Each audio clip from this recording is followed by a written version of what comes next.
요즘 일하는 환경 정말 정신없죠? 마치 거센 급류 같아요. 잠시만 한눈 팔아도 그냥 휩쓸려가 버릴 것만 같죠. 그래서 오늘 이 급변하는 한국의 노동 환경이라는 급류를 우리가 어떻게 하면 잘 헤쳐나갈 수 있을지 그 이야기를 좀 해보려고 합니다.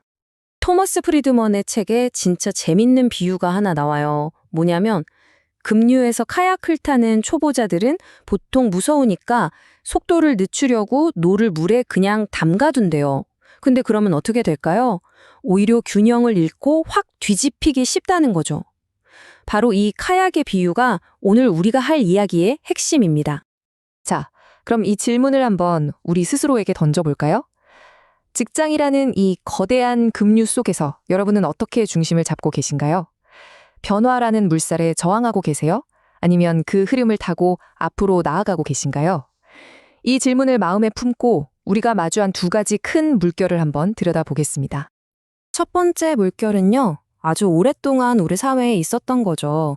바로 전통적인 노동 갈등의 흐름입니다. 익숙하긴 한데 여전히 그 물살이 아주 거셉니다. 요즘 공정성이라는 단어 정말 뜨겁잖아요. 바로 이 지점에서 충돌이 일어나는 겁니다. 한쪽에선 대통령이 노조의 고용 세습을 불공정의 상징이라고 강하게 비판하고요. 다른 한쪽에선 KG 모빌리티 노조가 퇴직자 자녀를 특별 채용해달라고 요구했다가 큰 논란 끝에 결국 철회하는 일도 있었죠. 그러니까 기존의 관행이 새로운 시대가 요구하는 가치와 정면으로 부딪히는 아주 대표적인 사례라고 할 수 있겠습니다. 단순히 이런 관행만 부딪히느냐 아니에요. 아예 법과 제도 차원에서 거대한 파도가 밀려오고 있거든요. 그게 바로 노란봉투법이라고 불리는 새로운 법의 등장입니다. 자, 그럼 이 노란봉투법이 대체 뭘 바꾸는 거냐? 핵심만 딱 짚어보면요. 크게 세 가지예요. 첫째, 이제 원청사업주도 하청노조랑 직접 교섭을 해야 합니다. 이건 하청 노동자들의 교섭력을 실질적으로 높여주는 정말 큰 변화예요. 둘째, 예전에는 주로 임금 문제만 노동쟁여로 봤는데 이제는 해고 문제 같은 것들도 포함됩니다. 범위가 훨씬 넓어지는 거죠.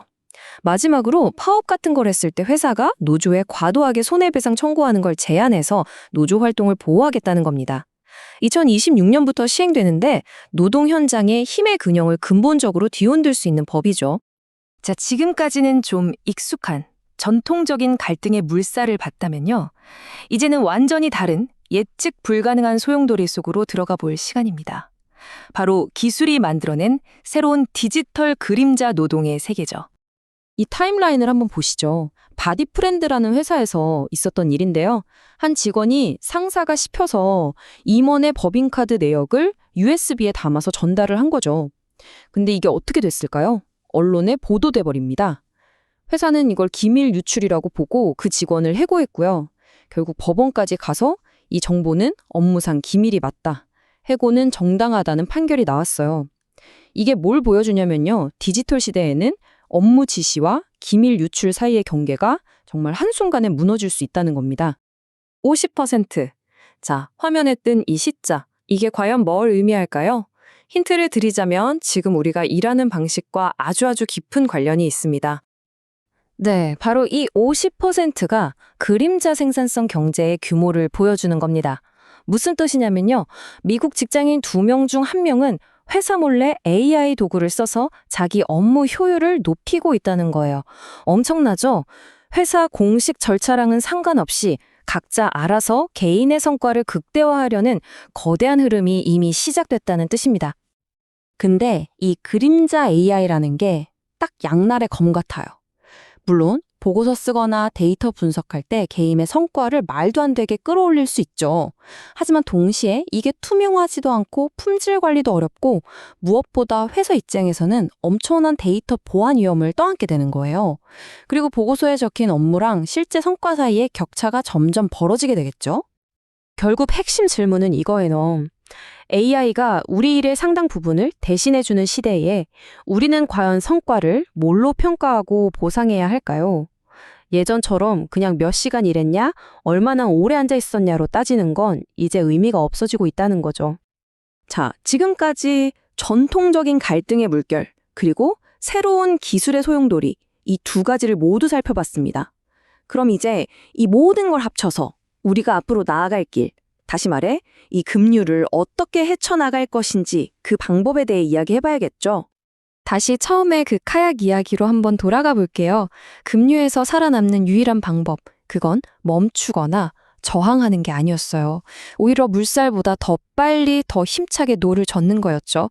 변화를 그저 수동적으로 따라가는 걸 넘어서서 변화를 주도해야 한다는 뜻입니다. 결국 오늘 우리가 본 두 가지 거대한 흐름, 즉 오랜 갈등과 새로운 딜레마는 전부 같은 교훈으로 이어집니다. 노조법이나 고용 관행 같은 기존의 문제들은요, 무작정 저항만 할 게 아니라 서로 적응하고 협력하는 길을 찾아야 하고요. 그림자 AI 같은 완전히 새로운 물살은 외면하면 정말 위험합니다. 오히려 이 새로운 흐름을 잘 타기 위한 새로운 규칙과 투명성이 시급한 거죠. 마지막으로 이 질문을 여러분께 남깁니다.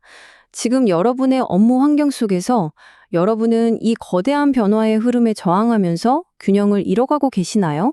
아니면 더 나은 방향으로 나아가기 위해 힘껏 앞으로 노를 젓고 계신가요? 그 선택에 따라 미래는 완전히 달라질 겁니다.